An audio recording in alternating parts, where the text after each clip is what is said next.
The Zarkel mind extraction unit had handled all sorts of species. They'd cracked open the cerebral vaults of the Varnax philosophers, siphoned centuries of battle strategy from the Krell Dominion, and once even plucked romantic poems out of a Zerg's prefrontal lobe, which turned out to be a 400-line ode to radioactive slime. But today was different. Today, they were scanning a human. And not just any human. Private Mason Cole, 26 years old, born in Ohio, consumer of energy drinks, builder of questionable IKEA furniture, and possessor of what the military classified as a moderately functional attention span. He was captured during a recon mission gone sideways, now strapped into the glowing blue coils of the extractor chair. "Are we certain about this?" asked Korval, the lead neural technician, adjusting the tentacle-like probes. "His species is primitive," scoffed Dr. Falier, a senior exopsychologist with a dozen degrees and a coffee mug that said, "Reading minds is my cardio." They barely conquered orbital physics. Their thoughts will be crude, linear, disorganized, and emotional. It will take 10 minutes. 5, if he's American, added one assistant smugly. "Bro, you guys need a new hobby," Mason mumbled from the chair, glancing around lazily. "Mind reading? Kinda invasive." "You will remain still," snapped Falier. "We will be done shortly." He tapped a holographic rune. The probes hummed. The lights pulsed. The human's memories began to flow. And then, everything went wrong. It began with Shrek. The entire opening sequence, Smash Mouth, Donkey, a swamp. No, muttered Korval, clutching his cranial node as Mason's childhood synapses unleashed a torrent of green ogre energy. "What is this madness?" gasped Falier as Donkey began talking about parfaits. "Is this a mating ritual?" "It loops," shrieked one technician. "The animation is low-res, but the emotional impact is devastating." "Why is there a dragon? Why does it fall in love with a donkey?" Before they could recover, Mason's mind yanked them forward, to Saturday morning cartoons, Technicolor chaos, screaming ducks in sailor suits, exploding anvils, a roadrunner outrunning physics, a cat exploding in a washing machine, a sponge living in a pineapple under the sea. One technician screamed and passed out when they hit the Tom and Jerry node. "This is not warfare," Falier groaned. "This is psychotic pantomime." "This is art," Mason whispered proudly. Then came school memories. Not knowledge. Oh no, not useful things. Just 600 hours of hallway embarrassment, pop quizzes, and trauma from being picked last in dodgeball. The alien team recoiled as teenage Mason got hit in the face with a tray of cafeteria nachos in glorious 240 frames per second memory detail. Then a choir recital. Off-key, full volume, unskippable. "Make it stop," Korval begged. "I can't," Falier sobbed. "The shame is sticky." They thought it couldn't get worse. Then Mason turned 12 and hit the war movie phase. Scenes from Saving Private Ryan, Black Hawk Down, and Full Metal Jacket flooded the Zarkel neural net with graphic images, exploding limbs, and a running internal monologue that boiled down to, "I could totally survive this if I had plot armor." "Why would a child watch this?" screamed a nurse as another assistant vomited. "He watched it. For fun," gasped Korval. "For entertainment." "I think I saw this one on his DVD shelf," Mason muttered from the chair, casually chewing imaginary popcorn. 10 out of 10. Really makes you appreciate your legs, you know. Just when they began sealing neural gates to protect themselves from further contamination, Mason's brain pivoted, without warning, to memes. Dear gods, the memes. A tsunami of contextless humor, dancing cats, misformatted captions, absurdist frogs with unblinking eyes, shouting men arguing with calm women, screaming goats, people slipping on ice with the word Monday overlaid in bold white text. "This isn't language," whispered Falier. This is madness compressed." One image repeated again and again, a man squinting at 2 buttons, sweating. Why are these burned into his neural cortex? It's his humor processing center. It's It's corrupted. It's adapted, said another. It mutated around chaos. Then they hit childhood YouTube. A moment of stillness. Then, "Charlie bit me!" "What is this?" screamed Corval, clutching his brainstem. "Why is it funny? It has no setup, no punchline, just dental violence." And next came shoes. Leprechaun in mobile. A potato flew around my room. "It's Wednesday, my dudes." "Why are these formative memories?" Falia begged.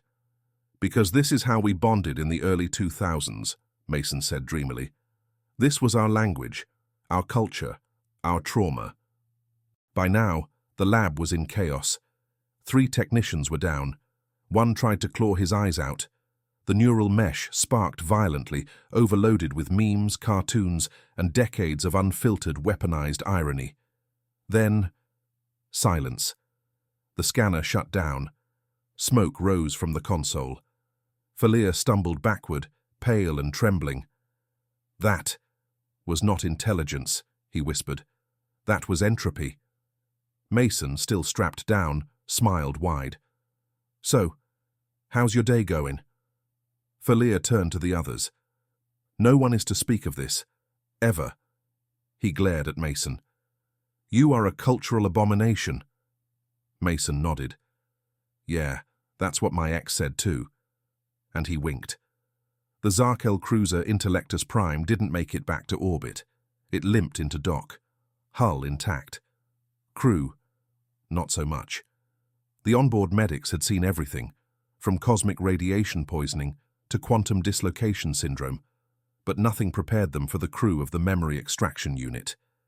Dr. Falia was curled into a fetal ball, whispering, "Somebody once told me," over and over. Corval wouldn't stop mimicking the Roadrunner meep-meep sound. One technician tried to remove their own eyes, claiming they could still see that spongy creature's pineapple house. They labeled it neural collapse syndrome. Unofficially, it was nicknamed Shrek shock. The incident would have been buried, except one technician, too far gone, posted the extracted human memories on the intergalactic darknet before getting institutionalized. He titled the archive Human Subject 006, Full Neural Dump. And for a few hours, it was the most downloaded file in the quadrant. By the time they realized what had happened, it was too late. The memes had gone viral. The first diplomatic casualty was the Vocari emissary to Earth. Upon opening the file and seeing B movie, but every time they say B, it gets faster, he had a seizure. His dying words. Why would someone make this? His aide tried to delete the file, but paused after seeing He-Man sings What's Going On. He played it, laughed, then laughed harder. Then he cried. Then he wandered into the embassy gardens, whispered, "Mushroom Kingdom, here we come," and disappeared. Forever. Back in the Zarkel High Council, a panicked emergency session was called. High Minister Yavral paced furiously. "This is a mental contamination event of unprecedented scale. We've uncovered a species whose humor is weaponized noise." "They say it's called shitposting," muttered one of the junior advisors, shaking. "It defies logic." "That's the point," said another. "There's no meaning, no context, no consistency. Their culture evolved to enjoy dissonance. We tried to steal their secrets and got their entire childhood trauma pipeline instead." Alien cultures began issuing bans. The Krell Dominion outlawed all human memory scans, calling Earth's cultural content Class 7 neural pollutants. The technarchs of Vir refused to speak any human phrases, especially "you good, bro," after one diplomat had a panic attack when greeted with it. A Zentari school tried playing Earth's educational media in a cultural exchange program. They aired Teletubbies. 6 children disappeared into the ventilation system. One started chewing drywall. They closed the program immediately. Meanwhile, Earth noticed nothing, except for a massive spike in alien IP addresses watching early 2000s YouTube clips. Memes began reappearing on alien darknets. Reaction GIFs from SpongeBob, Over the Hedge, and the Emperor's New Groove started popping up in council forums, followed by secret downloads of Vine compilations and TikToks labeled "Do Not Translate." An underground movement formed, the Meme Seekers. They called it the Forbidden Flavor. Mason Cole, meanwhile, was enjoying a hot dog in a Terran outpost mess hall when a military official stormed in. "You," the officer said, "you broke their minds." "I was just vibing," Mason said through a mouthful of mustard. "They're calling it cultural contamination. The council's calling an inquiry, and some alien somewhere declared you a walking existential threat." Mason paused, then grinned. "Nice." They flew him to Geneva. In the conference chamber, surrounded by generals, diplomats, and at least one sweating UN translator, Mason sat like a man who knew the damage was already done. A projection showed dozens of alien species putting Earth on information lockdown. No human transmissions, no media sharing, no interaction without full neural filters. "So," said Mason slowly, "they banned us because of our memes. Because of your entire mental ecosystem." Mason nodded thoughtfully. "That's fair. I wouldn't trust me either." But the real twist came a week later. Earth's Cyber Intelligence Bureau intercepted alien transmissions from the border colonies. There were whispers of human mind probes being duplicated, replicated, resold. Underground alien forums called them the Sacred Archive. They passed around low-res clips of Ed and Eddie like contraband. One alien, under the handle H33-H33, posted, "They said this was madness. I say, this is peak entertainment." Another wrote, "I cannot stop watching the 'he needs some milk' meme. I have consumed 12 gallons. Please send help." Mason was called back into the chamber. "You corrupted the galaxy," a diplomat said, exhausted. "You mean—" "I shared my culture," Mason replied, smugly. And then came the worst part. The galactic economy shifted. Aliens began paying for more mind dumps. Earth was suddenly the largest exporter of psychological entertainment. Streaming services launched, Brainflix, Neuronet, TerranTube, and the #1 rated show across 5 star systems. Compilation, Humans Failing at Gravity, Volume 4. Aliens screamed, cried, laughed, watched again. Because no matter how advanced they were, no one could look away from a guy slipping on a patch of ice and yelling, "I'm fine, I'm fine." Earth finally spoke before the Galactic Council. Not with threats, not with weapons, with a PowerPoint. Mason stood in front of them, laser pointer in hand. Slide 1. A minion meme with a butchered quote about coffee. Slide 2. A screenshot of Shrek with the words, "This is our religion." Slide 3. A graph showing neural engagement versus logic coherence, plummeting to 0 as laughter peaked. He finished with one sentence. "We don't fight wars anymore. We just make you laugh yourselves into existential dread." It began with whispers in back-alley message threads on the intergalactic net. We found more. Unfiltered human content, no translators, no neural dampeners. It's raw. What they found was not war logs or political manifestos. It was Jersey Shore. It was Keeping Up with the Kardashians. It was The Bachelor, Big Brother, and the soul-consuming behemoth known across the stars as Survivor.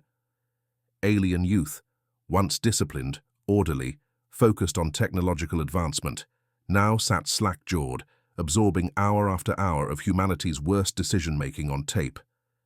The first recorded side effect was among the Grali species. A straight-A engineering student named Zexilan got expelled after standing up mid-class, flipping over his lab table and screaming, "I picked Trisha for the final rose." He had never even met a Trisha. The Galactic Council scrambled to respond. They issued Directive Z991. No sapient being shall knowingly import or consume human audiovisual materials classified under category unscripted chaos. But it was too late. Bootleg feeds labeled Earth Reality Raw Uncut spread like wildfire. Aliens didn't just watch, they believed. Some thought The Bachelor was a sacred ritual to decide political leaders. Others assumed Kitchen Nightmares was a military interrogation program. One entire moon colony of the Shrek species refused to bathe for weeks, citing method research on Earth's swamp ogre subculture. They were quoting Shrek again. Meanwhile, back on Earth, Mason Cole had become something he never imagined, a galactic influencer. He was now featured in a weekly neural podcast called Mind of Mason, where he explained Earth concepts to alien audiences. Episode 1, Why Our Idiots Are Still in Charge. Episode 2, This Meme is Trash and That's Why It's Perfect. Episode 3, Yes, That's a Reality Show. Yes, We Let That Air. Each episode opened with a disclaimer. Warning: exposure may cause cultural instability, moral disorientation, and uncontrollable laughter. Viewership soared. So did panic among alien governments. The Zarkil Empire attempted to strike back, again. This time, through a high-risk plan, infiltrate Earth's content hubs, shut down data sources, and recover the pure Terran mind.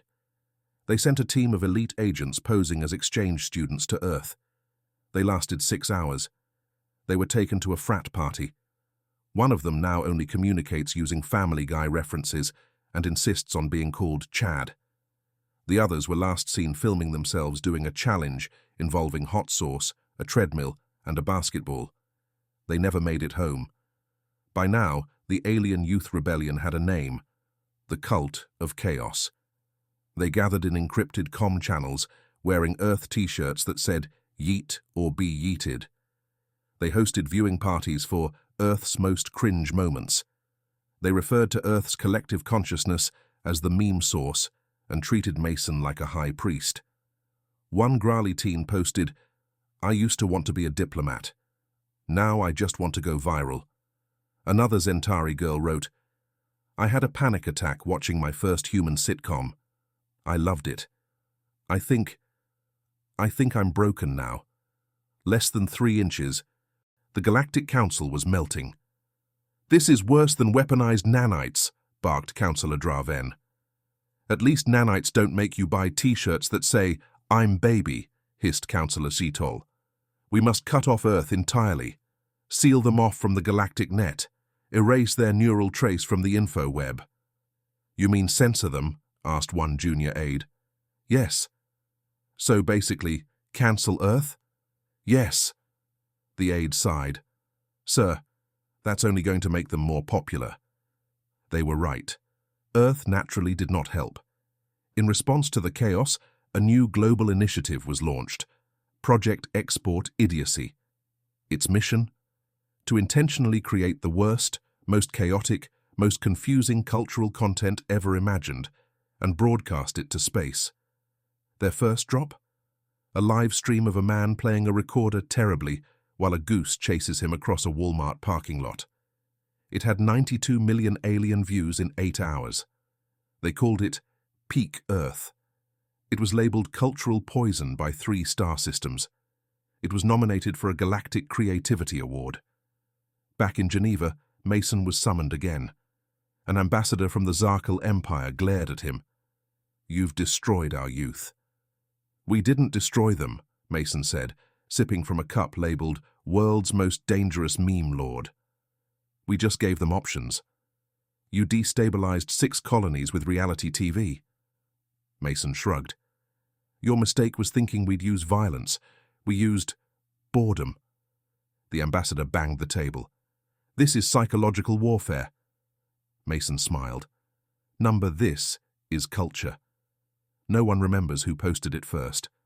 A 3-second human video, shaky and poorly lit, of a man standing in front of a bathroom mirror, shirtless, sunglasses on, holding a chicken nugget. He looks into the camera and says, "I ain't afraid of no galactic council, bro.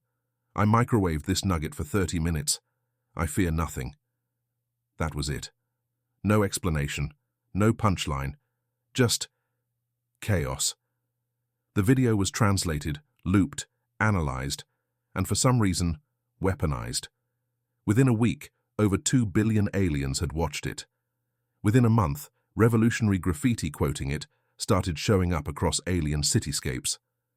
Microwaved nugget energy. Fear nothing. Be like bro. It became the war cry of a generation. The first real uprising occurred on Zorak 9. It started with students refusing to attend logic compliance lectures. Then they began speaking in memes. One student threw a pie at a surveillance drone while yelling, "This is for Vine." The police tried to restore order. The students responded by rickrolling them. The footage went viral. Other colonies followed. Protests fueled by Earth phrases, "Yeet the system," and "It's giving revolution," spread across the quadrant. One entire moon declared independence under a banner that simply read, "Shrek is love." The council entered full crisis mode. They gathered in a sealed chamber, stripped of all digital access, far from Earth's influence. Or so they thought. Because someone brought in a datapad with offline Earth content, specifically TikToks. They said it was research. They called it academic. It was not. 1 minute they were debating censorship laws. The next, they were watching a human wearing a trash can lid as a hat, performing a dance called the Galactic Jiggle. The chamber descended into madness. The movement was now officially labeled Neurocultural Contagion, Earth Variant. Symptoms included rebellious behavior, speaking in incoherent fragments, replacing logic with absurdity, laughing at pain, worshipping frogs named Pepe Worse. It was contagious. Exposure to even a few seconds of Earth content caused irreversible effects in 74% of test subjects. One species, the Darnex, had to ban mirrors, as their citizens kept filming themselves saying, "You good, bro," to their reflections. Earth, meanwhile, was thriving. Streaming profits from alien viewership funded the planet's first interstellar department of cultural warfare, staffed by comedians, content creators, and that guy who fell down the stairs in a viral video and became a hero. The department's first official act? Creating a short film titled Emperor's New Memes, The Rise and Fall of Sanity.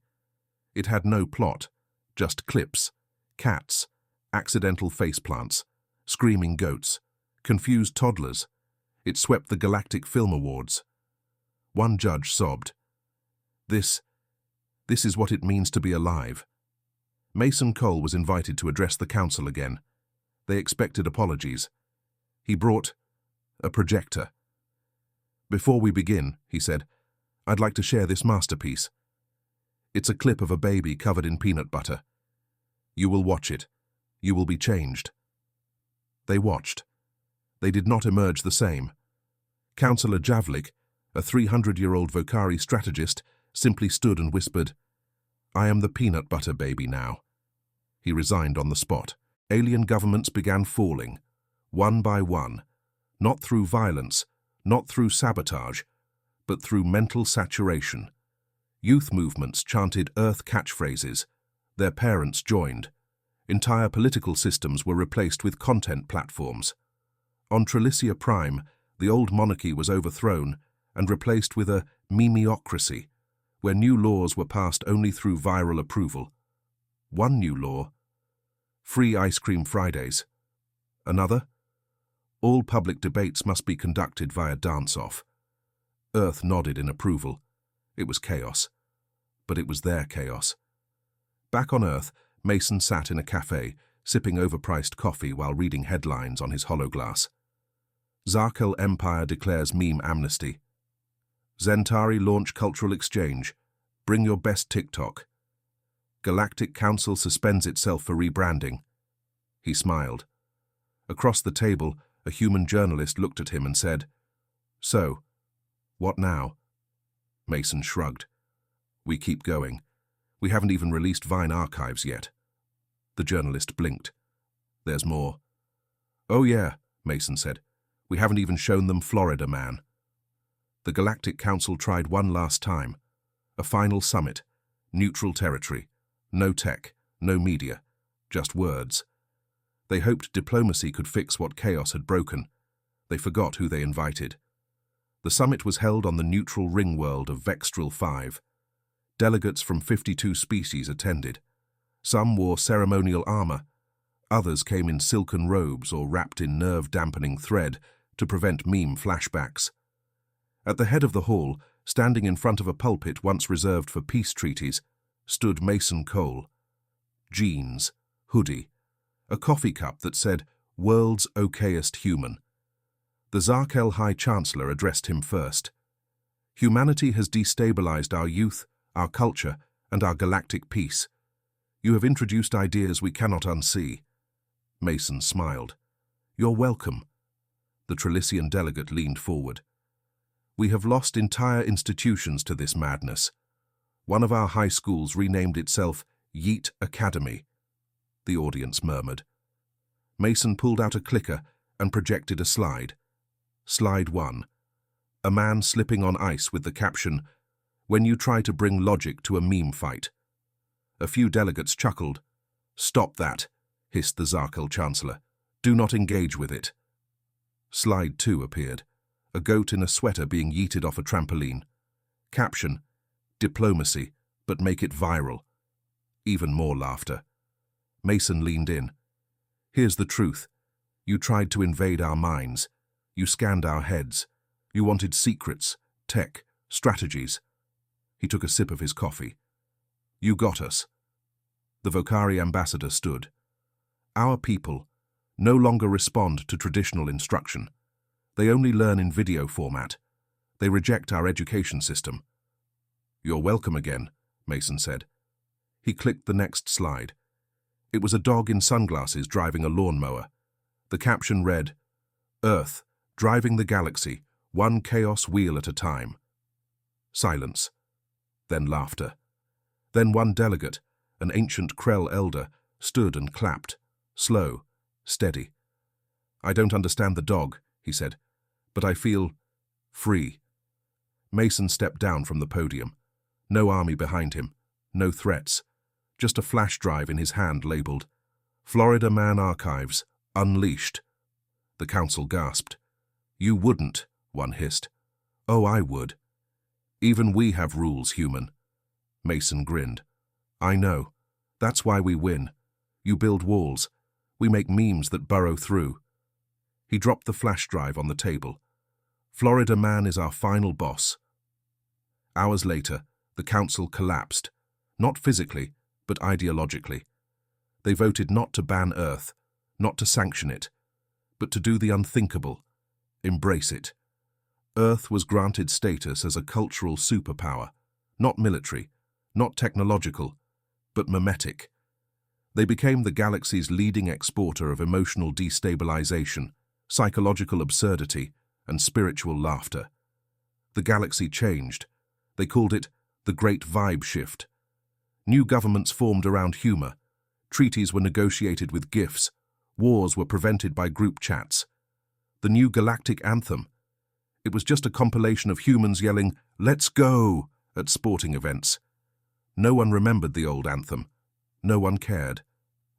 Back on Earth, Mason stepped into the Interstellar Culture Hub, formerly known as a YouTube studio, now orbiting Jupiter. His image was engraved on the side, sunglasses on, nugget in hand. He was offered a diplomatic title. He declined. Instead, he filmed a 30-second video of himself eating cereal while sitting on a Roomba, mumbling, "This one's for you, multiverse." It broke records. Some alien cultures declared it a religious experience. Others studied it for decades. None could fully explain why it was funny. That, Mason said, was the point. In the end, the aliens had learned a truth humanity always knew.